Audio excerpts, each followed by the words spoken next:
దేవునికే మహిమ కలుగును గాక. కూడి వచ్చిన అందరికీ వందనాలు. మొదటి సమూయేలు గ్రంథం 20వ అధ్యాయం 19వ అధ్యాయంలో మనం ఏం ధ్యానించుకున్నాం? సౌలు దావీదుని చంపడానికి ప్రయత్నం చేస్తాడు, కానీ దావీదు తప్పించుకొని దేవుడు దావీదు తోడుగా ఉంటాడు కాబట్టి దావీదు తప్పించుకొని ఉంటాడు.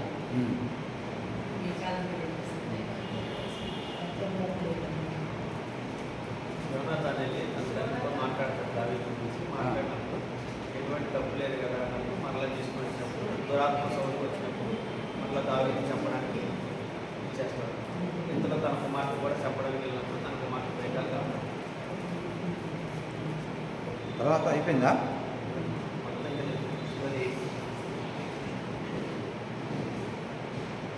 కొంతమందిని మనుషుల్ని సౌలు పంపించాడు. పరిచయం చేస్తూ ఉంటారు. వాళ్ళందరూ కూడా ప్రవక్తలతో పాటుగా అక్కడ ప్రకటిస్తూ ఉన్నారు.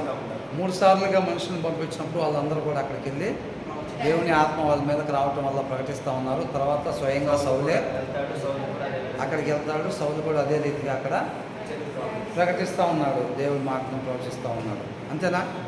కాబట్టి ఒక సామెత పుట్టిందంట. ఏంటది? సౌలు కూడా ప్రవక్తల్లో ఉన్నాడా ఒకటిగా ఉన్నాడా అనేది సామెత పుట్టెను అనేది చివరి వచనంగా మనం చూసాం. ఇప్పుడు 20వ అధ్యాయం. సౌలు ఎక్కడికి వచ్చాడు దావీదుని పట్టుకోవడానికి? నాయోత్ అనే ప్లేస్కి వచ్చాడు అనమాట. పిమ్మట దావీదు రామాలోని నాయోతు నుండి పారిపోయి సౌలు ఎక్కడికి వచ్చాడంట? నాయోతులో దావీదు ఉన్నాడని చెప్పి పట్టుకోవడానికి అక్కడికి వచ్చాడు. వచ్చిన తర్వాత ఈ లోపలే అక్కడ ఆయన కొంతమంది ప్రవక్తలతో కలిసి ప్రవచిస్తూ ఉండగా ఆ విషయం దావీదుకి తెలిసి దావీదు అక్కడి నుంచి పారిపోయాడు. ఎక్కడికి పారిపోయాడు? యోనాతాను వద్దకు వచ్చి నేను చేసిన దోషమేమి, నా ప్రాణము తీయ వెదుకున్నట్లు నీ తండ్రి దృష్టికి నేను చేసిన పాపమేమని అడుగగా ఒక మంచి వ్యక్తి, అవునండి, కీడేమన్నా చేశాడా దావీదు? చేయలా. అందరికీ మేలే చేస్తూ ఉన్నాడు అనమాట. అవునా? అది ఎవరి లక్షణం? దేవుని యొక్క లక్షణం. దేవుని పోలి ప్రతి ఒక్కరికి మేలే చేస్తూ ఉండే ఒక వ్యక్తి వేరొక వ్యక్తి మంచి ఆలోచనలు కలిగి లేకపోవటం వలన, అవునా, సౌలు వల్లనే కదా దావీదుకి ఇట్లాంటి ఇబ్బంది అంతా ఎదుర్కొంది, పారిపోవాల్సి వచ్చింది. ఎన్ని ఇబ్బందులు ఎదుర్కొంటున్నాడు, ఎన్నిసార్లు చావు పక్క నుంచి తప్పిపోతూ ఉంది, ఎన్నిసార్లు ఆ బల్యం పెట్టి విసిరి 2 సార్లు చంపుదామని ప్రయత్నం చేశాడు, ఫిలిస్తీన్ల ద్వారా చంపిద్దామని చెప్పి ప్రయత్నం చేశాడు. అవునా? అన్ని రకాలుగా మళ్ళీ మనుషులను పంపించి మళ్ళీ చంపమని చెప్పి ఆజ్ఞాపిస్తూ ఉన్నాడు. తన కుమారుడికి కూడా దావీదును చంపాలి అని చెప్పి యోనాతానుతో కూడా చెప్తా ఉన్నాడు. ఇన్నిసార్లు ప్రయత్నం, ఒక మంచి వ్యక్తిని ఇన్నిసార్లు ఎలాగైనా సరే నశింపజేయాలని చెప్పి సౌలు తిరుగుతూ ఉన్నాడు అనమాట. అప్పుడు ఎక్కడికి వెళ్ళిపోయాడు? దావీదు ఎవరి దగ్గరికి వెళ్ళిపోయాడు? యోనాతాను ఎవరు అసలు? వాళ్ళ తండ్రి చంపుదామని అనుకుంటుంది. వాళ్ళ కుమారుడి దగ్గరికి ఎవరైనా వెళ్ళిపోతారా? మరి అలా కుమారుడి దగ్గరికి వెళ్ళిపోయాడంట దావీదు. అవునా కదా? వాళ్ళ తండ్రి అన్యాయస్తుడిగా ఉన్నా సరే యోనాతాను ఎలా ఉన్నాడు? న్యాయస్తుడిగా ఉన్నాడు అనమాట. క్రీస్తుని పోలి, దేవుని పోలి జీవించేవాడిగా ఉన్నాడు. కాబట్టి అక్కడికి వెళ్ళిపోయాడంట. ఎంత బాధపడుతున్నాడు చూడండి, ఎంత ఇబ్బందులు ఇలాంటి మాటలు. ఇప్పుడు ఒక విశ్వాసం ఏమైందో తెలుసండి, ఇప్పుడు బయట కొన్ని పరిస్థితుల్లో మంచి చేస్తారు, మేలు చేస్తారు. క్రీస్తుని పోలి జీవించే వాళ్ళందరూ చేసినప్పుడు ఎదుటి వ్యక్తి ఇబ్బంది పెడతారు. ఇబ్బంది పెట్టినప్పుడు వాళ్ళకిలాగా వీళ్ళు ప్రవర్తించగలుగుతారా? వాళ్ళకిలాగా వీళ్ళు ప్రవర్తించరు. ప్రవర్తించలేక కాదు, ప్రవర్తించగలిగి కూడా ప్రవర్తించరు. అది ఎంత ఇబ్బందిగా ఉంటుంది. అవునా? దావీదు సౌలు ఏం చేయలేడా? చేయగలుగుతాడా? చేయలేడా? ఖచ్చితంగా చేయగలుగుతాడు. అయినా సరే అన్నిసార్లు ఉన్నప్పటికీ కూడా దావీదు సౌలు ఏమని కూడా చెయ్యట్లేదు. చెయ్యడు కాబట్టి ఏమంటున్నాడు? యోనాతాను దగ్గరికి వచ్చి ఏం బాధపడుతున్నాడు అండి? నేను ఏమి చేసి తిని, నేను చేసిన దోషమేమి, నా ప్రాణము తీయ వెతుకున్నట్లు నీ పాపమేమని తండ్రి అడుగగా, దృష్టికి నేను చేసిన పాపమేమని అడుగుగా 200 మంది కాకపోతే 500 మంది ఫిలిస్తీన్లు వచ్చినా సరే ఎదుర్కొనేవాడుగా దావీదు ఉన్నాడు.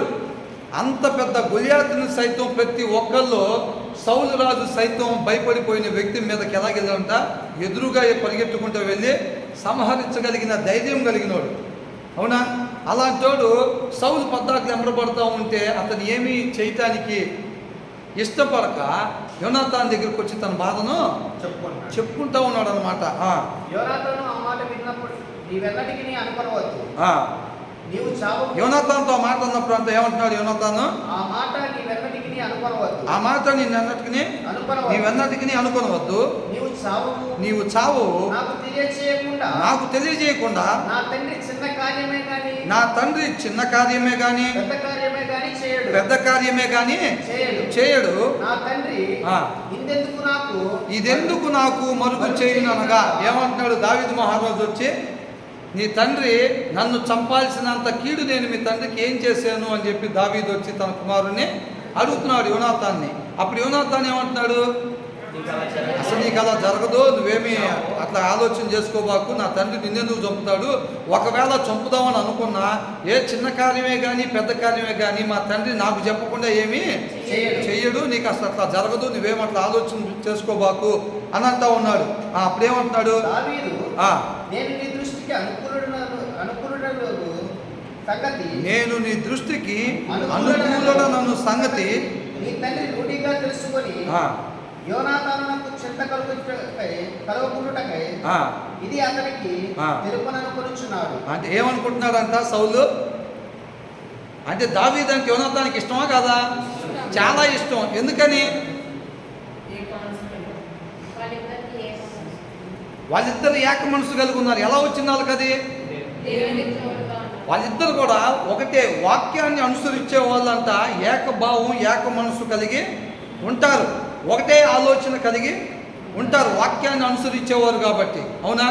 తనను తాను ఏ రీతిగా ప్రేమించుకుంటున్నాడో యోనాతాను దావీదును కూడా అదే రీతిగా ప్రేమించాడు కాబట్టి ఏమంటున్నాడు? దావీదును అలా ప్రేమిస్తున్నాడని తెలుసు కాబట్టి నీకు తెలిస్తే ఏమవుతాడంట? యోనాతాను బాధపడతాడంట, దుఃఖపడతాడంట. అంతేనా కదా?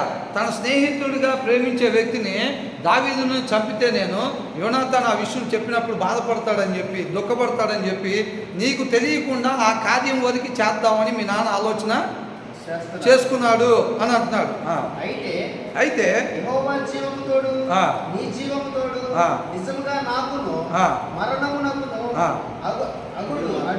అడుగు మాత్రం ఉన్నదని అసలు దావీదు ఎంత బాధపడుతున్నాడండి. మనకు చదువుతుంటే ఆ భావం, దాని యొక్క లోతు, ఆ బాధ యొక్క లోతు కనపడుతుందా లేదా మనకి? ఏమంటున్నాడు? అయితే యెహోవా జీవము తోడు నీ జీవము తోడు నిజముగా నాకును మరణమునకును అడుగు మాత్రం ఉన్నదని అంటున్నాడు. అంటే ఎవరిని వెంబడిస్తున్నారో తెలుసా లేదా? చావు ఇతని దగ్గరికి కదా వస్తుంది. కొద్దిగా తప్పిపోతూ ఉన్నాడు ఎప్పుడు పట్టినా కానీ. ఆ బడిసి విసిరినప్పుడు 2 సార్లు పక్క నుంచి పోయి తప్పించుకోవటం వల్ల పక్కకి తగులుతూ ఉంది. ఇంకొద్దిగుంటే ఆయన రాత్రిపూట పారిపోయి ఉండుంటే సౌలు జనాలు వచ్చి తీసుకుని వెళ్ళి చంపేసే వల్ల కదా. అవునా? ఈయన మరణానికి దీనికి అడుగు మాత్రమేగా దూరం ఉంది. అది యోనాతానికి తెలుసా? తెలియకుండా వాళ్ళ నాన్న చేస్తున్నాడు కాబట్టి ఈయనలో ఉన్న బాధ ఆ రీతిగా వ్యక్తపరుస్తూ ఉన్నాడు, విషయం వ్యక్తపరుస్తూ ఉన్నాడు అనమాట.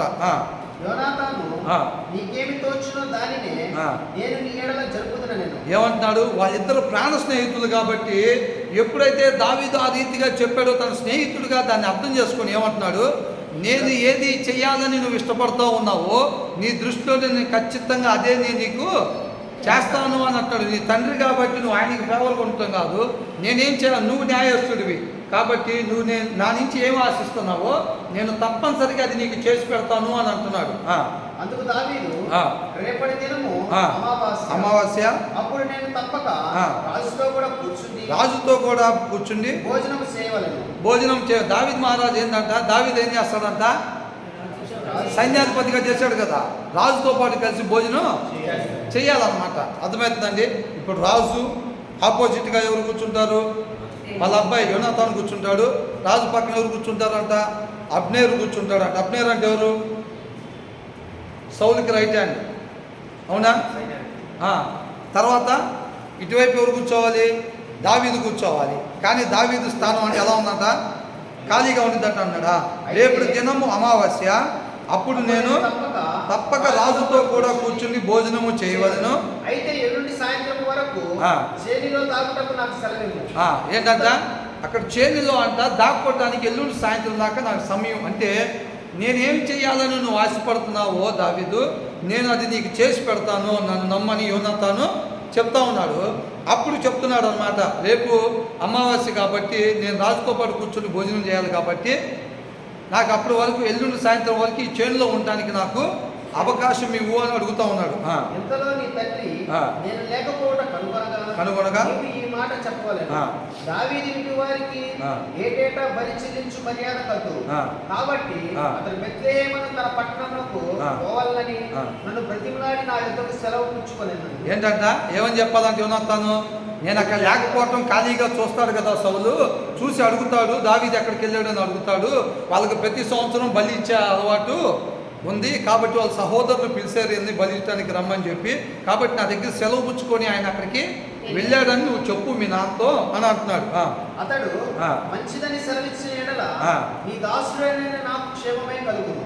అతడు బహుగా కోపించిన ఎడల అతడు నాకు కీడు చేయ తాత్పర్యం గలవాడై ఉన్నాడని నీకు తెలుసుకొని. ఏంటంట ఎలా తెలుసుకుంటాడంట యోనాతాను? మంచిదంటే ఆ మంచి పని చేసేదో బలి అర్పించాలి ఎవరైనా, కాబట్టి మంచి పనికే పంపించామని మంచిదని అంటే నాకు క్షేమమే కలిగింది. అలా కాకుండా మీ నాన్న నేను బలి అర్పించడానికి అవసరమని వెళ్ళినా సరే, పర్మిషన్ తీసుకొని వెళ్ళాడని చెప్పినా సరే కోపడ్డాడంటే మాత్రం ఏంటంటే దానికి అర్థం నాకు ఖచ్చితంగా కీడు చేయడానికి ఆలోచన కలిగి ఉన్నాడని అర్థం అని అంటున్నాడు. నీ దాసుడైన నాకు ఒక ఉపకారం చేయవలెను. ఏమనగా యెహోవా పేరిట నీతో నిబంధన చేయుటకై నీవు నీ దాసుడైన నన్ను రక్షించితివి. నా యందు దోషమేమైనా ఉండిన యెడల నీ తండ్రి యొద్దకు నన్నెందుకు తోడుకొని పోవుదువు? నీవే నన్ను చంపమని యోనాతాను నద్దా నేను నిజంగా ఏదన్నా తప్పు చేస్తుంటే కనుక నీ తండ్రి దాకా నువ్వు నన్ను తీసుకెళ్లాల్సిన అవసరం లేదు, నువ్వే నన్ను చంపేసాయి అని అంటున్నాడు. అర్థమవుతుందా? ఆ మాట అప్పుడు ఏమంటున్నాడు? యోనాతాను ఆ మాట ఎన్నటికి అనరాదు. నా తండ్రి నీకు కీడు చేయ ఉద్దేశము కలిగి ఉన్నాడని నాకు నిశ్చయమైతే నీతో తెలియచెప్పుదు కదా అని అనగా ఏమంటున్నాడు? యోనాతాను ఏమంటున్నాడు ఇక్కడ? ఆ మాట నా తండ్రి ఒకవేళ నీకు కీడు చేయాలని ఆలోచన చేసుకుంటే మాత్రం ఖచ్చితంగా ఆ విషయం నేను నీతో చెప్తాను కదా అంటున్నాడు. యోనాతానికి సౌలు ఏమవుతాడు? తండ్రి అవుతాడు. రక్త సంబంధాన్ని సైతం జయించగలిగిందే దేవుని ప్రేమ. అవునా? ఆ రీతిగా యోనాతాను దేవునిలో నాటబడి ఉన్నాడు. అంతేనా కదా? ఈ లోకంలో రక్త సంబంధాన్ని మించిన సంబంధం ఏమన్నా? ఏమీ లేదు. అట్లాంటి సంబంధాన్ని సైతం జయించగలిగారు అన్నమాట. ఇది అర్థమైందండి? ఏమంటున్నాడు? మా నాన్న ఒకవేళ నీకు అట్లా ఏదైనా ఆలోచన చేసుకుని ఉంటే నేను తప్పనిసరిగా నీతో చెబుతాను కదా అని అంటున్నాడు. అంటే యోనాతాను ఎటువైపు ఉన్నాడు? దావీదు వైపు ఉన్నాడు. ఎందుకని? దావీదు అంటే ఎందుకు అంత ఇష్టం? దావీదు న్యాయస్థుడు కాబట్టి. యోనాతాను దావీదా లేకపోతే సౌలా లేకపోతే ఇంకొకలా కాదు. యోనాతానికి తెలిసింది ఒకటే, న్యాయం వైపు నేను ఉండాలంటే. నీతి న్యాయాలు దేవుని సింహాసనానికి ఆధారాలు కాబట్టి నేను న్యాయం వైపు ఉంటాను అంతే. అది ఎవరన్నా కానీ. ఒకవేళ దావీదు కాకుండా ఆ ప్లేస్లో వేరే వాళ్ళు ఉంటే యోనాతాను ఉంటాడా లేదా? ఖచ్చితంగా ఉంటాడు వాళ్ళతో పాటు. అంటే మనం అనుకుంటాం చూసారా, మన జీవిత విధానం ఏం కావాలి? వాక్యాన్ని అనుసరించడమే నా జీవిత విధానం తప్ప వేరే విధానం నా జీవితంలో ఉండకూడదని కోరుకుంటున్నాను నేను చెప్పాలి. అంతేనా? ఒక నిజమైన విశ్వాసి జీవిత విధానం ఏంటంట? వాక్యాన్ని అనుసరించటం. అంతేనా? వాక్యంలో ఉన్నది చేస్తాను, వాక్యంలో లేనిది చేయకూడదని ఆలోచన చేస్తూ ఉంటాను ఎప్పుడు. అంతేనా కదా? యోనాతాను అలాగా ఆలోచన కలిగి ఉన్నాడు అనమాట. ఒక బలమైన ఆలోచన కలిగి, దేవుడు ఏదైతే మారు మనసు కలిగి ఉండండి అని అంటున్నాడో అలాంటి ఆలోచన కలిగి యోనాతాను ఉన్నాడు.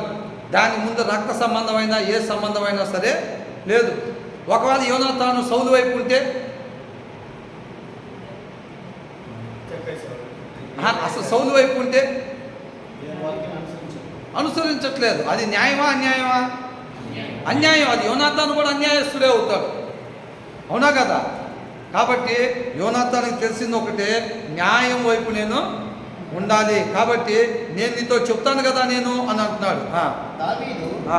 నీ తండ్రి నన్ను గూర్చి ఆ. నీతో కఠినముగా మాట్లాడిన యెడల ఆ. దాన్ని నాకు తెలియచేయవారెవరని ఆ. యోనాతాను అడిగాడు. అందుకు ఈయన ఎక్కడున్నాడు అప్పుడు దాకా? సౌలు ఎక్కడ, దావీదు ఎక్కడ ఉంటాడంట? పొలంలో దాక్కొని ఉంటాడంట. ఎల్లుండి సాయంత్రం నాకు అవకాశం ఇమ్మని చెప్పాడు. ఈ లోపల మీ నాన్న దగ్గరికి వెళ్ళి ఇది మొత్తం నువ్వు చేస్తే, ఆయన ఒకవేళ కోప్పడ్డాడు అనుకో నా మీద, వీళ్ళు ఏం మాట్లాడుకున్నారు? మంచి పనికి పంపించావులే సంతోషమైన అంటే నాకు క్షేమమే కలిగిద్ది. అలా కాదని చెప్పి ఒకవేళ మీ నాన్న నా మీద కోప్పడ్డాడు అనుకో, బలి అర్పించాలా లేదా? అప్పట్లో బలి అర్పించాలి.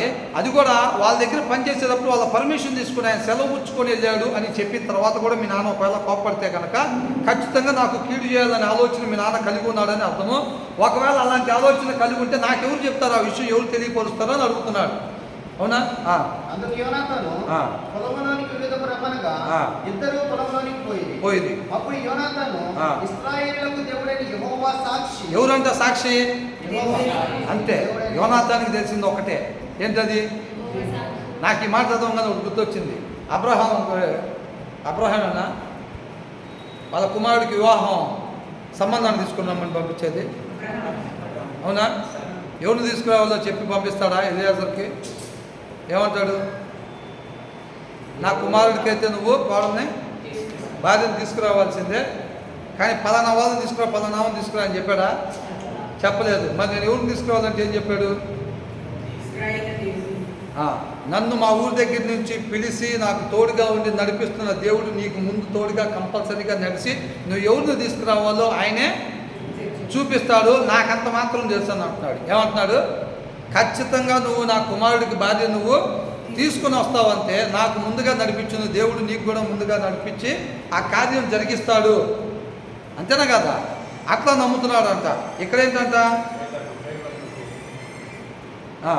ఇక్కడేంటంట?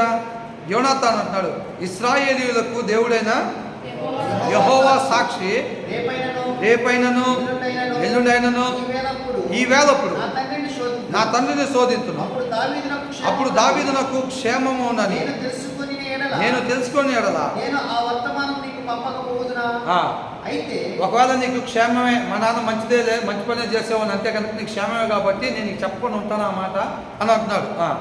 అయితే నా తండ్రి నీకు కీడు చేయని ఉద్దేశించుచున్నాడని నేను తెలుసుకొని ఎడల దాన్ని నీకు తెలియజేసి నీవు క్షేమంగా వెళ్ళినట్లు నిన్ను పంపివేయని ఎడల యెహోవా నాకు గొప్ప అపాయము కలుగజేయుగాక.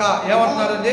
ఒకవేళ మా నాన్నగాని నీ మీద కోప్పడినట్లయితే కనుక, అవునా, కోపడటం అంటే నిన్ను చంపుదామనే ఉద్దేశం కానీ మా నాన్న కలిగి ఉన్నట్లయితే కనుక ఆ విషయాన్ని నేను నీకు తెలియపరచకపోతే మాత్రం, తెలియపరచి నిన్ను క్షేమంగా అక్కడి నుంచి నేను పంపించేయకపోతే, అవునా, యెహోవా నాకు గొప్ప కీడు అపాయము కలుగుజేయుగాక అని అంటున్నాడు. అసలు చూడండి యోనాతాను ఎంత ఖచ్చితమైన అభిప్రాయం కలిగి ఉన్నాడు. స్టిక్ అని అంటారు చూసారా, అలాగనమాట. వాక్యాన్ని అనుసరించి నేను జీవించాలంటే పరిస్థితులు ఎలాగున్నా కానీ, ఏ సమయం అయిందైనా కానీ నేను వాక్యాన్ని అనుసరించి జీవించాలంతే అని అంటాడు. అర్థమవుతుందా? వాళ్ళ నాన్న ఒకవేళ చంపుదాం అనుకుంటే ఏం చేస్తాడంట? దావీదుని ఆ విషయం దావీదుతో చెప్పి అక్కడి నుంచి క్షేమంగా తప్పిస్తాను అంటున్నాడు, పంపించేస్తాను అంటున్నాడు. నా తండ్రికి తోడుగా ఉండినట్లు నీకును తోడుగా ఉండునుగాక అని అంటున్నాడు. దేవుడు తోడు దావీదుకి ఎల్లప్పుడూ ఉండాలని కోరుకుంటా ఉన్నాడు అనమాట యోనాతాను. అవునా?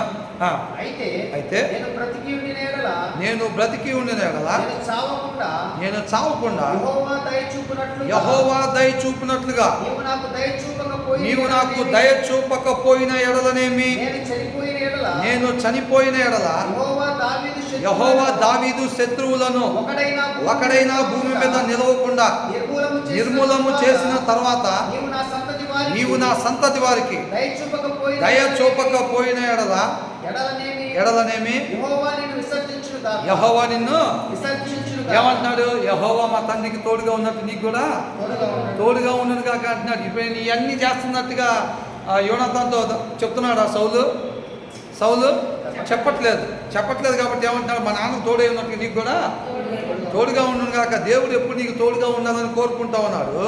అయితే ఏంటంట, దేవుడు నేను బ్రతికుంటం కోసం ఏ రీతిగా అయితే నా యందు దయ చూపుతా ఉన్నాడో నీవు నాకు దయ చూపకపోయిన ఎడలనేమి అని అంటున్నాడు. అర్థమవుతుందండి. అంటే యోనాతాను బ్రతికి ఉండటం కోసం అంటే దేవుడు ఏ రీతిగా దయ చూపుతున్నాడో అలాగే నువ్వు కూడా నా పట్ల దయ చూపాలి. అంత మాత్రమే కాదు, నీ శత్రువులు మొత్తాన్ని దేవుడు నాశనం చేసిన తర్వాత నువ్వు నా కుటుంబం మొత్తాన్ని కూడా జ్ఞాపకం చేసుకొని నా కుటుంబంలో ఎవరికి కూడా నీ కుటుంబం హాని చేయకుండా ఉండేటట్లుగా జ్ఞాపకం చేసుకొని నిబంధన చేయాలి. ఒకవేళ అట్లా కాకుండా అవసరం తీరిపోయిన తర్వాత నన్ను ఇప్పుడు సౌలును చంపేసిన తర్వాత అధికారం ఈయనకు రావడానికి అవకాశం ఉంది కదా. కాబట్టి నువ్వు అధికారం రావడం కోసం నువ్వు నన్ను చంపేసినా లేకపోతే నా కుటుంబస్తులను ఎవరన్నా నువ్వు చంపేసినా కానీ ఏమైందంట, యెహోవా నిన్ను విసర్జించును గాక అంటే ఒక నిబంధన చేస్తూ ఉన్నాడు యోనాతాను. దేవుడు నాకు ఏ రీతిగా అయితే నా పట్ల దయ చూపుతూ ఉన్నాడో నువ్వు నా పట్ల అలా దయ చూపాలి, నా కుటుంబం అంతటి పట్ల నువ్వు అట్లాగే దయ చూపాలి. ఇప్పుడు మాత్రమే కాదు, నీ శత్రువులు మొత్తాన్ని ఇవాళంటే నువ్వు భయపడుతున్నావు, పారిపోయే పరిస్థితుల్లో ఉన్నావు, దాక్కునే పరిస్థితుల్లో, రేపటి రోజున నీ శత్రువులు మొత్తాన్ని దేవుడు తీసేసిన తర్వాత కూడా నీకు నెమ్మది కలిగినప్పుడు కూడా నువ్వు నా కుటుంబం పట్ల దయ చూపేవాడిగా నువ్వు ఉండాలి అని ఒక నిబంధన చేసుకుంటూ ఉన్నాడు అనమాట. అర్థమైందండి. నిబంధన చేయడంలో తప్పేం లేదు. దేవుడు కూడా నిబంధన చేస్తున్నాడా లేదా, నేను మీతో ఈ రీతిగా ఉంటాను, మీరు నాతో ఈ రీతిగా ఉండండి అని చెప్పి దేవుడు కూడా నిబంధన చేస్తూ ఉన్నాడు. తర్వాత ఇలాగున విచారించినట్టుగా అంటే ఇంగ్లీష్లో ఏమనుందంటే నీ శత్రువులు మొత్తాన్ని దేవుడు నిర్మూలన చెయ్యాలి అని కోరుకుంటూ ఉన్నాడు యోనాతాను. ఏంటంటే దీని అర్థం ఏంటి, ఇప్పుడు ఈయన శత్రువు వాళ్ళే కదా ఈయన దాక్కుంటున్నాడు. యోనాతాను ఏం కోరుకుంటున్నాడంట, నీ శత్రువులు మొత్తాన్ని కూడా దేవుడు విసర్జించులాగిన అంటే వాళ్ళ మొత్తాన్ని కూడా తుడిచిపెట్టి వేసేయాలి, వాళ్ళ మొత్తాన్ని కూడా నశింపజేయాలి అని కోరుకుంటా ఉన్నాను అని అంటున్నాడు. తర్వాత యోనాతాను దావీదు సంతతి వారిని బట్టి నిబంధన చేశాడు. నీకు శత్రువు అనే వాళ్ళు లేకుండా దేవుడు నీకు తోడుగా ఉండాలి, వాళ్ళందరినీ నశింపజేయాలని నేను కోరుకుంటా ఉన్నాను, నీ కుటుంబంతో నిబంధన చేస్తా ఉన్నాను అంటున్నాడు. కనుక అంటే ప్రాణ స్నేహితుడిగా ప్రేమించినట్టు ఏమనుకున్నాం మనం, తను తాను ఏ రీతిగా ప్రేమించుకున్నాడో దావీదుని కూడా అదే రీతిగా ప్రేమించాడంట. ఇంగ్లీష్ బైబిల్లో క్లియర్గా ఉంది, తెలుగులో మాత్రం ప్రాణంతో సమానంగా ప్రేమించాడని రాస్తుంది. అర్థమైందండి. కాబట్టి తను తాను ఇప్పుడు దేవుడు మనకిచ్చిన ఆజ్ఞ ఏంటి, నిన్ను వల్లే నీ పొరుగు అని ప్రేమించడం. అందుకని దేవుడు ఈ ఆజ్ఞ ఇచ్చేటప్పుడు ఒక మాట అన్నాడు, ఏమన్నాడు, మీ కొత్త ఆజ్ఞ ఏమి ఇవ్వట్లేదు, నేను అంతకుముందు ఆజ్ఞలు ఉన్న వాటిలో నుంచే నేను మీకు ఆజ్ఞని ఇస్తా ఉన్నాను, మీ పూర్ణ హృదయంతో నన్ను సేవించాలి, నిన్ను వల్లే నీ పొరుగు వాడిని ప్రేమించాలి అనేది. ఈ మాట అనేక చోట్ల ఉంది పాత నిబంధనలో కూడా. అర్థమైందండి. తను తాను ఏ రీతిగా ప్రేమించుకుంటున్నాడు దావీదు కూడా అదే రీతిగా ప్రేమించాడు. కనుక ఆ ప్రేమను బట్టి దావీదు చేత మరలా ప్రమాణము మళ్ళీ ఒకసారి జ్ఞాపకం చేసి ప్రమాణం చేయించాడు అనమాట ఆ నిబంధనని. అవునా. ఇట్లా నేను రేపటి దినమున అమావాస్య ఈ స్థలం ఖాళీగా కనబడదు కదా, నీవు 3 దినములు ఆగి ఈ పని జరిగించుండగా నీవు దాగిన స్థలమునకు త్వరగా వెళ్ళి యేసేలు అనుబంధ దగ్గర ఉండు. వాళ్ళ నా దాని దగ్గర దాక్కో, ఈ 2 రోజుల్లో నేను లోపల మా నాన్న దగ్గరికి వెళ్ళి మొత్తం కూడా కనుక్కుంటా నేను అని అంటున్నాడు. గురి చూచి ప్రయోగించినట్లు నేను 3 బాణములను దాని పక్కకు కొట్టి నీవు వెళ్ళి బాణములకు వెతుకుమని ఒక పనివానితో చెప్పుదును. బాణములు నీకు ఈ తట్టున ఉన్నది పట్టుకొని రమ్మని నేను వారితో చెప్పినట్లా నీవు బయటికి రావచ్చును. యెహోవా జీవముతోడు నీకు ఏ అపాయము రాక క్షేమమే కలుగును. ఏమని చెప్తున్నాడు ఇక్కడ యోనాతాను, ఏం చెప్తున్నాడు, నువ్వు పోయి అక్కడ ఫస్ట్ దాక్కున్నావు కదా పొలంలో, ఈయన ఎక్కడ దాక్కుని ఉన్నాడు అప్పుడు, ఒక చేనులో ఎల్లుండి సాయంత్రం దాకా దాక్కుంటాక నాకు అవకాశం ఇవ్వమన్నారు కదా. ఇది స్టార్ట్ అయినప్పుడు నువ్వు ఎక్కడైతే దాక్కుని ఉన్నావో అదే ప్లేస్కి వెళ్ళి నువ్వు అక్కడ పలానా బండ దగ్గర నువ్వు దాక్కో, అక్కడ నేను మా నాన్న దగ్గర మొత్తం కనుక్కొని వస్తాయి వ్యవహారం. ఒకవేళ నీకు ఏదైనా ఇబ్బంది ఉన్నా కానీ ఏదైనా ఆ విషయం నీకు తెలియపరుస్తాను. నేను ఒక పనివాడిని తీసుకొని వచ్చి అక్కడికి బాణాలు విసిరేసి బాణం నీకు యువతలు పడింది చూడు అని నేను అన్నానంటే కనుక నీకు క్షేమమే కలిగింది, నీకు ఇబ్బంది ఏం లేదు, నువ్వు బయటికి రావచ్చు అని అంటున్నాడు ఆ చేనులో నుంచి. ఎంతమందికి అర్థమవుతుంది, ఎంతమందికి అర్థమవుతుంది? ఆ చేనులో దావీదుని అక్కడ దాక్కోమని చెప్పాడంట. ఓ పనివాడిని పంపించి బాణం విసురుతాడంట, నీకు యువతలు పడింది చూడు బాణం అని అంటే అంట ఆయనకు ఆపదేమి లేదు, లెగిసి బయటికి రావచ్చు అంట. అవునా. తర్వాత ఏమంటున్నాడు, అయితే బాణములు నీకు అవతల ఉన్నవని నేను వారితో చెప్పినట్లా పారిపోమని యెహోవా సెలవిచ్చుచున్నాడని తెలుసుకొని నీవు ప్రయాణమై పోవలెను. యోనాతానుకున్న ఒక అలవాటు ఏంటి, ఒకవేళ బాణం నీకు అవతల ఉంది చూడు అని అంటే నీకు అవతల పడింది బాణం అని ఆ పనివాడితో నేను చెప్తే ఆయనకి అర్థం కాకూడదు కదా, ఆ పని వ్యక్తికి అర్థం కాకూడదుగా. అర్థమైతే ఏమైంది? ఆ? రాజుకు చెప్తాడు, అవునా? పోయి ఎవరితో చెప్తాడు? రాజుతో, సౌలుతో చెప్తాడు ఈ విషయం అంతా. కాబట్టి ఏమంటున్నాడు? ఆ పనివాడికి అర్థం కాకూడదు కాబట్టి బాణములు నీకు అవతలనున్నవని నేను వారితో చెప్పిన ఎడలా పారిపోమని ఎవరంతా సెలవిచ్చేది? యెహోవా సెలవిచ్చుచున్నాడని తెలుసుకుని నీవు ప్రయాణమై యోనాతానుకున్న అలవాటు ఇదేనా కదా, అవునా? ఏదైనా సరే దేవుడు ఏది చేయమంటే అదే చేయటం అంతే.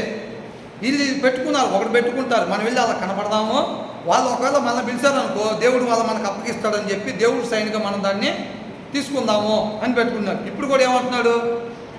బాణాలు ఒకవేళ నీకు అవతల పని చూడు బాణం అని అంటే కనుక నువ్వు పారిపోమని చెప్పి యెహోవా సెలవిచ్చుచున్నాడు అని అంటున్నాడు. అంటే అది యెహోవా తీర్మానం చేసేటట్టుగా అనమాట.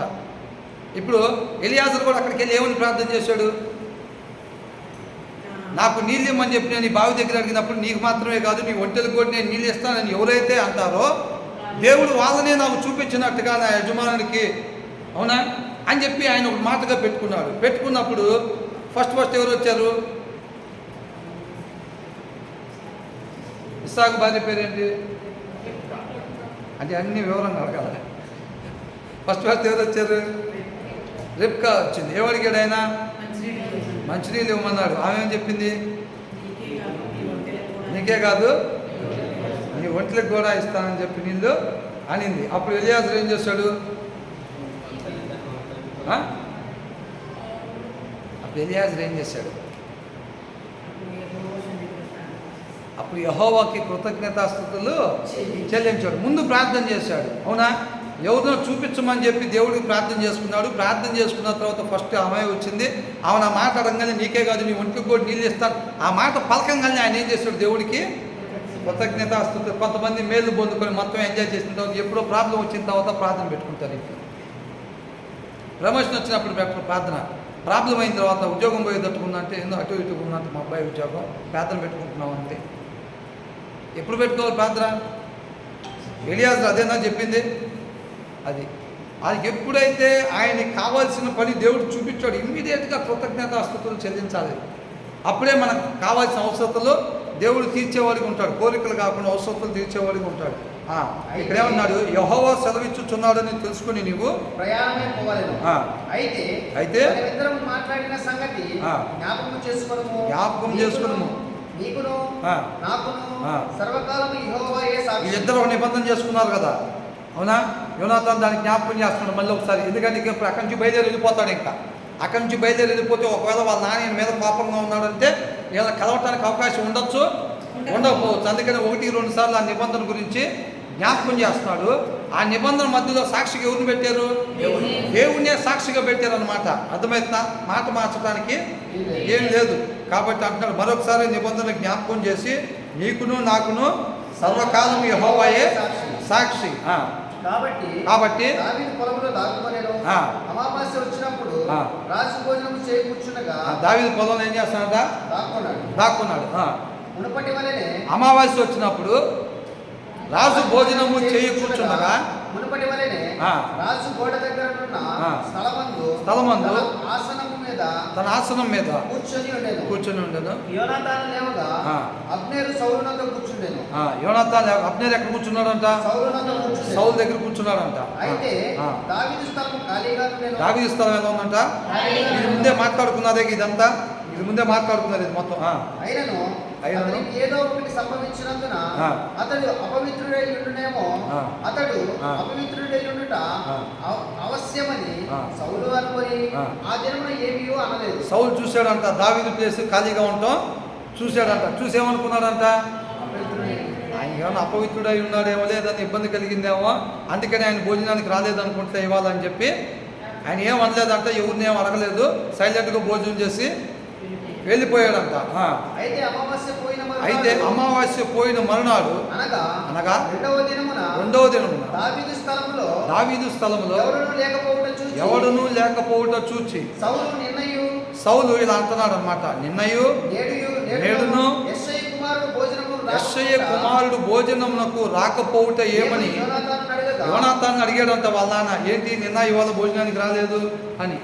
యోనాతాను ఆ. దావీదు బెత్లెహేమునకు పోవాలని కోరి ఆ. దయచేసి నన్ను పోనిము, ఆ. పట్టణమందు మా ఇంటి వారు ఆ. బలి అర్పింపబోచున్నారు, ఆ. నీవును రావాలనని ఆ. నా సహోదరుడు నాకు ఆజ్ఞాపించను కనుక ఆ. నీ దృష్టికి నేను దయ పొందిన వాడనైతే ఆ. నేను వెళ్ళి ఆ. నా సహోదరులను దర్శించినట్లుగా ఆ. నాకు సెలవిమ్మని బ్రతిమలాడుకొని ఆ. నా యొద్ద సెలవు తీసుకునేను. ఏమని చెప్పాడంట యోనాతాను? ఏం చెప్పాడంట? వీళ్ళిద్దరు మాట్లాడుకున్నట్టుగానే ఏదైతే ఉందో వాళ్ళు బలిచ్చే అలవాటు ఉంది, దాని ప్రకారం నా దగ్గర పర్మిషన్ తీసుకొని వాళ్ళ సహోదరులు పిలిస్తే వెళ్ళాడని చెప్పాడంట. అందు నిమిత్తమే ఆ. అతడు రాజు భోజనము బల్ల యొద్దకు రాలేదని ఆ. సౌలుతో చెప్పగా సౌలుతో విషయం చెప్పాడు. సౌలు ఆ. యోనాతాను మీద అదే ఇప్పుడు బహుగా కోపపడి ఏనట? బహుగా కోపపడి సౌలు యోనాతాను మీద బహుగా కోపపడి ఆ గడపొట్టు దాని కొడుక ఆగడగొట్టు దాని కొడుక నీకును నీకును నీ తల్లి మానమునకును నీ తల్లి మానమునకును సిగ్గు కలుగునట్లుగా సిగ్గు కలుగునట్లుగా నీవు యెష్షయి కుమారుని స్వీకరించిన సంగతి నీవు యెష్షయి కుమారుని స్వీకరించిన సంగతి నాకు తెలుసున్నది కదా. నాకు తెలిసినది కాదా అంటాడు. ఏమంటున్నాడంట సౌలు? ఏమంటున్నాడంట సౌలు యోనాతాను మీద ఎప్పుడైతే పర్మిషన్ తీసుకొని ఇట్లా బలి అర్పించడానికని వెళ్ళాడు అని అనగానే ఏమంటున్నాడు? కోపం వచ్చింది. అసలు బహుగా కోప్పడిపోయానంట. ఏమన్నాడు? ఆగడగొట్టు దాని గడపొట్టు దాని కొడుక అంటే ఏంది? అది అర్థమైంది. తిరుగుబాటు చేసే దిక్కుమాలిన దాని కొడుక అని అర్థం. ఏంటి? తిరుగుబాటు చేసే స్వభావం నీకుంది, తిరుగుబాటు చేసేవాడివి, నా మాట ప్రకారంగా నా ఆలోచన ప్రకారంగా నడవలసిన వాడివి నువ్వు, అట్లా కాకుండా తిరుగుబాటు చేసేవాడివి, దిక్కుమాలిన దాని కొడుక అని అంటున్నాడు. ఇప్పుడు మనం అది ఇంగ్లీష్ బైబిల్లో చూసి దాని మీనింగ్స్ చూస్తే మనకు అర్థమవుతుంది. నీకును నీ తల్లి మానవునకును సిగ్గు కలుగునట్లుగా నీవు యెష్షయి కుమారుని స్వీకరించిన సంగతి నాకు తెలిసినది కాదా అని అంటున్నాడు. ఏంటంట? అంటే సౌలుకి తెలిసిందా లేదా? నీకు ఆయన అంటే ఇష్టం కాబట్టి నువ్వు ఆయనతో మాట్లాడి ఆయన పక్కన దాచిపెట్టిన సంగతి నీకు విషయం తెలుసు, తెలిసినా సరే నువ్వు అట్లా కాదని చెప్పి నువ్వు ఇట్లాగా నాతో చెప్తున్నావు, ఆ విషయం నాకు తెలియదా అని అంటున్నాడు. యెష్షయి కుమారుడు ఆ. భూమి మీద బ్రతుకున్నంత కాలము ఆ. నీకైనను నీకైనను నీ రాజ్యముకైనను స్థిరత కలుగదు కదా. స్థిరత కలుగదు కదా అని అంటాడు. సౌలు ఇది మొత్తం కూడా ఎప్పుడు నుంచి చేస్తున్నాడు? ఎప్పుడైతే ఆ స్త్రీలు వచ్చి దావీదు 10,000 కొలదియో సౌలు 1000 కొలదియో అని పాడినప్పుడు ఈయనకేమనిపించిందంట? అది ఈయనకి ఇన్నసొంపుగా లేదంట. ఎందుకని? ఈ నా రాజ్యం తప్ప ఆయనకి ఏం తీసుకోగలుగుతాడు నా దగ్గర? నాకన్నా వాళ్ళు హెచ్చింపుగా పాడారు కదా, నా దగ్గర రాజ్యం తప్ప ఇంకా ఆయన ఏం తీసుకోవటానికి లేదు కదా. అంటే నా రాజ్యమే తీసుకోవటానికి అవకాశం ఉంది, నా రాజు సింహాసనానికి అతని నుంచే ఆపద వచ్చిద్ది అని చెప్పి నేను భావించుకొని అప్పటి నుంచి అతన్ని నిర్మూలన చేయాలని చెప్పి పగబట్టి చంపుదాము, పక్కకు తొలగించుకుందాం అని చెప్పి చూస్తూ ఉన్నాడు అనమాట. అర్థమైందా? మనం ఉదయం అనుకున్నాం కదా, దేవుడు కృపను బట్టి తనకి రాజుగా చేశాడు. అది దేవుడి నామానికి మహిమకరంగా ఏ రీతిగా తన జనాన్ని నడిపించాలో దాని సంగతి చూసుకోకుండా ఏంటి ఈయన రాజు స్థిరత్వంగా తన ఆలోచన బట్టి మనిషి జ్ఞానాన్ని బట్టి దాన్ని స్థిరంగా ఉంచుకోవాలని ఈయన సొంత జ్ఞానాన్ని ఉపయోగించి ప్రయత్నం చేస్తూ ఉన్నాడు. దేవుడు దావీదుకు తోడుగా ఉన్నాడని తెలిసినప్పటికీ కూడా దావీదుతో వ్యతిరేకంగా యుద్ధం చేయటువంటి ఎవరితో చేసినట్టు? దేవుడితో యుద్ధం చేసినట్టు. అంటే దేవుడు మాట కన్నా తన పదవిని ఎక్కువగా ప్రేమిస్తూ ఉన్నాడు అనమాట. అవునా? ఏలీని ఏమని చెప్పాడు? ఏలీ విషయంలో ఏం తప్పుపెట్టాడు దేవుడు? నీవు నాకంటే నీ కుమారులు ఎక్కువగా ప్రేమిస్తున్నావు అని అన్నాడు. ఆ విషయం తప్పు పెట్టాడు ఏలీ దగ్గర. అవునా? ఈయనేం చేశాడు? దేవుడు ఆజ్ఞల కన్నా తన అధికారాన్ని, రాజు అనే ఒక పదవిని ఎక్కువగా మోహించుకొని దావీదుకి దేవుడు తోడుగా ఉన్నాడని తెలిసినప్పటికీ కూడా నిర్మూలించాలని చెప్పి దావీదు మీద విషపు చూపు నిలిపి అప్పటి నుంచి ప్రయత్నం చేస్తూ ఉన్నాడు అనమాట. కాబట్టి నీవు వర్తమానం పంపి ఏమంటున్నాడు? యెష్షయి కుమారుడు భూమి మీద బ్రతుకున్నంత కాలం, అంటే ఆ దావీదు అనేవాడు భూమి మీద బతికినంత కాలం నీకును నీ రాజ్యానికి స్థిరత కలగదు అని అంటున్నాడు. అర్థమైందా అండి? ఈయనకి ఇది మొత్తం వచ్చింది కూడా దాంట్లో నుంచే వచ్చిందనమాట. మనలో ఉన్న కోరికలు మన లోపల నుంచి వచ్చే మనల్ని నశింపు చేస్తాయి అని అంటారు చూసారా? మన లోపల నుంచి వచ్చేది ఇదే. మన కోరికలు ఇవి ఉంటే చూసామండి, అవే మనల్ని నశింపు చేసేది. వాటిని మనం జయించాలంటే ఏం కావాలి? మన హృదయాన్ని లోపరుచుకోవాలి. మన హృదయాన్ని లోపరుచుకోవాలంటే ఏం చేయాలంట? వాక్యాన్ని ధ్యానించాలి. ఎప్పుడైతే మనం వాక్యాన్ని ధ్యానిస్తామో వాక్యం ద్వారానే మన హృదయాన్ని మనం లోపరుచుకోగలుగుతాము. అందుకనే మనం నిత్యము వాక్యాన్ని ధ్యానించేవారుగా మనం ఉండాలి. 119వ దావీదు కీర్తనలో క్లియర్గా ఉంది. మనం ఒకసారి ఇక్కడే ధ్యానించుకున్నాం అది కూడా. అవునా? కాబట్టి ఏమంటున్నాడు, దేవుడు కాదు ఈయన సింహాసనాన్ని స్థిరపరచాల్సింది. ఆ దావీదు అనేవాడిని తప్పించామంటే ఈయన తర్వాత రాజు ఎవరు అవుతారు? యోనాతాను అవుతాడు. నీకును నీ రాజ్యానికి స్థిరత కలగాలంటే ఆ దావీదు అనేవాడు ఉండకూడదు అని అంటున్నాడు. కాబట్టి నీ వర్తమానం పంపి అతని నా దగ్గరకు రప్పించుము. నిజముగా అతడు మరణమునకు అర్హుడని చెప్పాను. ఖచ్చితంగా చంపాల్సిందే, నీకు తెలియదు అసలు అని అంటున్నాడు. అర్థమైందా? ఆయన చంపకపోతే ఏమైందంట? రాజ్యం చేజారిపోయే అవకాశం ఉంది మనకి. అవునా? రాజు కుటుంబంగా మన కుటుంబం చేజార్చుకునే అవకాశం ఉందని అంటున్నాడు. నిజంగా దావీదులో అది కనపడుతుందా? ఆ ఆలోచన దావీదుకుంటే ఎంతసేపు పని? అవునా కదా? అసలు దావీదు చూడండి, అబ్రహాంతో దేవుడు ఏం చెప్పాడు? నేను నీకు ఇశ్రాయేలులో సంతానాన్ని దయచేస్తాను అనగానే చెప్పిన తర్వాత కొద్ది దినాలకి శారా ఏమని చెప్పింది? అది భార్య హాగరైన దాసి దగ్గరికి వెళ్ళమని చెప్పింది. ఒకవేళ అబ్రహాం ఎందుకు వెళ్ళి ఉంటాడు? ఎందుకు వెళ్ళి ఉంటాడు? దేవుడు నాకు సంతానాన్ని కలుగు చేస్తానన్నాడు కదా, ఒకవేళ ఈవిడ ద్వారా ఏమన్నా సంతానాన్ని కలుగు చేస్తాడేమో అని అనుకొని వెళ్ళి ఉంటాడు. అంతేనా? ఏమేం చెప్పింది సారాయి? నన్ను ఆ దాసితో పోయినాడవా ఆమె నాకు సంతానాన్ని కలిగజేసింది కదా అని చెప్పింది. ఆమె సంతానం ఆమెదైద్ది కానీ ఏమదైద్దా? అట్లాగా చెప్పింది. చెప్పినప్పుడు ఆయన ఏం చేశాడు? దేవుడు సంతానాన్ని ఇస్తా అన్నాడు. ఒకవేళ ఇట్లా ఎత్తనాడేమో అని అనుకొని ఆయన అట్లాగా వెళ్ళాడు. తర్వాత ఏమన్నాడు? దేవుడు నా సన్నిధిలో నిందారహితుడివై ఉండమని అబ్రహాంతో మాట్లాడాడు. అవునా? మాట్లాడాడు. ఇక్కడేమనంటున్నాడు? దావీదుకు అప్పుడే తన తల మీద తైలం పోసి రాజుకు అభిషేకించాడా లేదా సమూయేలు? ఇప్పటికే అభిషేకించిన తర్వాత ఇది మొత్తం. ఒకవేళ దావీదు అనుకోవచ్చు కదా, నిజంగా నేను చంపేస్తే నేను రాజు అవుతాను కదా, దేవుడు నాకు ఆల్రెడీ నన్ను అభిషేకించాడు, ఈ రీతిగా దేవుడు నన్ను రాజుని చేస్తున్నాడేమో అని అనుకోవచ్చుగా. అట్లా అనుకున్నాడా? రాజును చంపడానికి సాహసం చేయట్లేదు. అవునా? సౌలును చంపడానికి సాహసం ఎంత మాత్రం కూడా చేయట్లేదండి. దావీదు దగ్గర మనం చాలా నేర్చుకోవాల్సింది ఉందన్నమాట. ఒక నిజమైన విశ్వాసులు అవతల వాళ్ళు ఇబ్బంది పెడుతున్నా సరే వీళ్ళు దాన్ని మొత్తాన్ని కూడా భరించి దేవుడి చిత్తం ప్రకారంగా నడుచుకుంటారు, దేవుడి నామాన్ని మహింపరుస్తారు తప్ప, దేవుడు యుద్ధం చేయడానికి అవకాశం ఇస్తారు తప్ప వీళ్ళు ఏమాత్రం కూడా తొందరపడేవారుగా ఉండరు అన్నమాట. వీళ్ళు చేయగలిగి ఉండి కూడా చేయకుండా ఉంటారు. అదే మనం ఇందాక అనుకున్నాం, ఒక విశ్వాసం గబక్కని ఎవరన్నా ఒక మాట అన్నా సరే తిరిగి వీళ్ళు అనగలుగుతారు. కానీ ఇది ఎందుకనరు? అది దేవుడి నామానికి మహిమ కాదు, అవమానకరం కాబట్టి వీళ్ళు అనుకుని ఉంటారు. అతని యోనాతాను అతను ఎందుకు మరణ శిక్ష పొందవలెను? అతను ఏమి చేశాడని సౌలు అడగగా సౌలు అతన్ని పొడవబలని ఈట విసిరాడు. ఏం చేశాడంటే ఇందాక ఉదయం అనుకున్నాం కదా, యోనాతాను ఏమన్నాడంట? అసలు ఏం తప్పు చేశాడు? ఆయన తీసుకున్నా నా దగ్గరికి చంపాలి, నీకు నీ రాజ్యానికి స్థిరత ఉండదు, నేను ఎంతగో కొద్ది వయసు అయిపోయినవాడికి అవుతున్నా కాబట్టి నా తర్వాత నువ్వే రాజు అవుతావు, నీకే ప్రాబ్లం అయిద్దని అంటుంటే తీసుకున్న ఆయన నేను చంపాలంటే ఏమన్నాడు యోనాతాను? అతడు ఎందుకు మరణ శిక్షను ఉండవలను? అతను ఏమి చేస్తుందని సౌలు అడగగా సౌలు అతను పొడవబలని ఈట విసిరాడు. యోనాతాను చెప్పిన మాటకి సౌలుకి ఏమైంది? కోపం వచ్చి ఆ బడిసి తీసుకొని విసిరాడంట యోనాతాను మీదకి. అందువలన తన తండ్రి దావీదుని చంపని ఉద్దేశం కలిగి ఉన్నాడని యోనాతాను తెలుసుకొని. అర్థమైందా లేదా? దావీదు పట్ల తన తండ్రి ఏ ఉద్దేశం కలిగి ఉన్నాడు యోనాతానికి అర్థమైపోయింది. అర్థమైపోయి అత్యాగ్రహుడై బల్ల యొద్ద నుండి లేచి, అంటే కోపం వచ్చింది యోనాతాను కూడా కోపం వచ్చి అక్కడి నుంచి లెగిసి తన తండ్రి దావీదును అవమానపరిచినందున అతని నిమిత్తము ఏ అన్యాయం చేయకపోయినా సరే దావీదుని అట్లా అవమానపరిచినందుకంటే నాకు చాలా బాధ కలిగిందంట. ఎవరికి? యోనాతానికి అంత బాధ కలిగిందంట. న్యాయస్థుడైన దావీదుని అన్యాయస్థుడైన వాళ్ళ తండ్రి అలాగ అవమానపరిచేసరికి బాధ అనిపించిందంట. అవునా?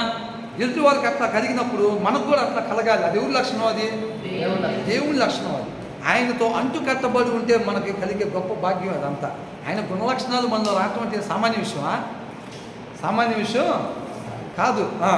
అతని నిమిత్తము దుఃఖాక్రాంతుడై అమావాస్య పోయిన మరునాడు అంటే అమావాస్య పోయిన మరునాడు అంటే రేపటి దిన అమావాస్య అన్నాడు.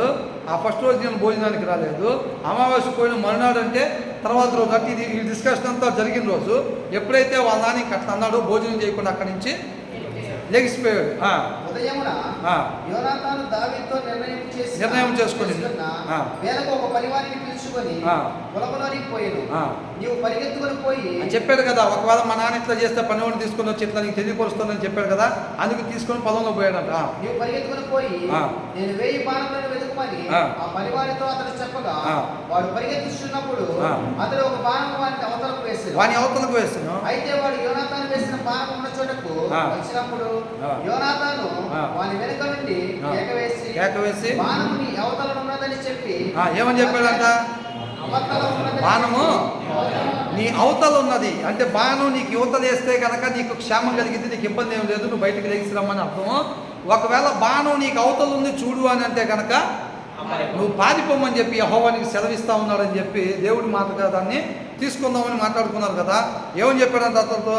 బాణము నీ అవతలనున్నదని చెప్పి వాని వెనుక నుండి కేకవేసి నీవు ఆలస్యము చేయక దబ్బున రమ్మని అంటే దావీదు ఏం చెప్పినట్టు?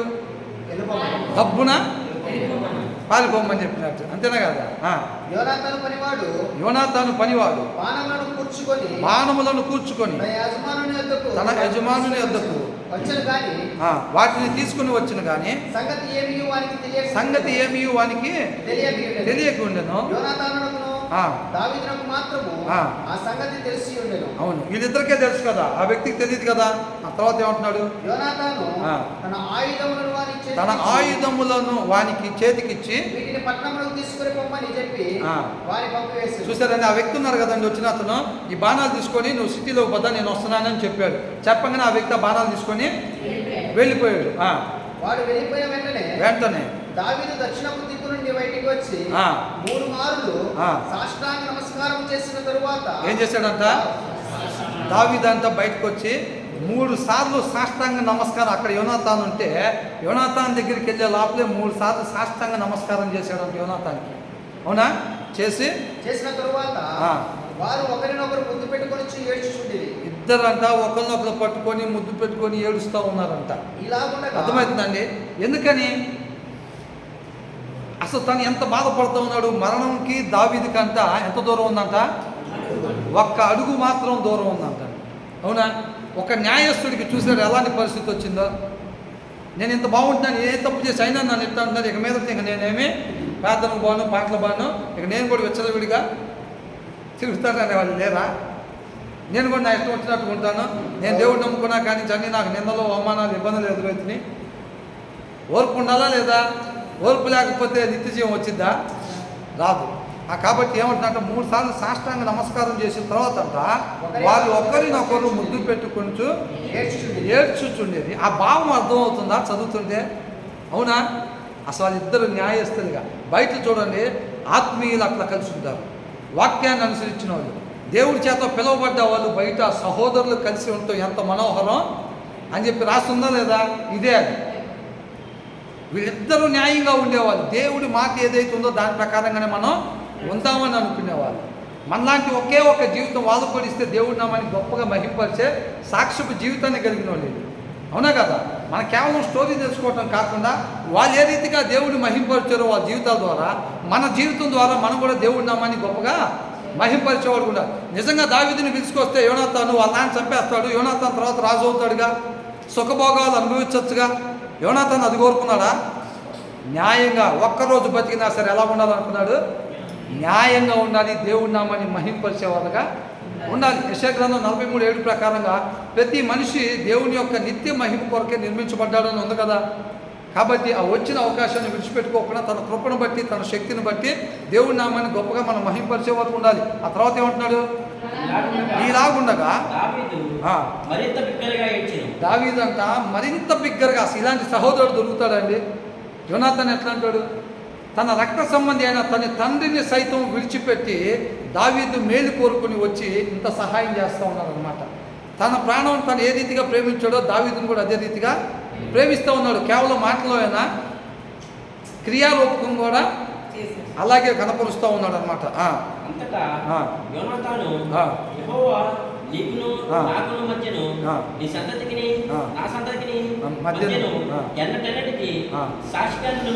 నిబంధన చేసుకున్నారు కదా ఆల్రెడీ ఇందాక. అవునా? నీ శత్రువులు మొత్తాన్ని దేవుడు తుడిచిపెట్టేసిన తర్వాత కూడా నీ కుటుంబం నా కుటుంబాన్ని ఏమీ కూడా హాని చేయకుండా దేవుడు మా పట్ల ఎట్లాగైతే దయ చూపిస్తూ ఉన్నాడో నీ కుటుంబం కూడా నా కుటుంబం పట్ల అలాగా దయ చూపించాలని చెప్పేది నిబంధన.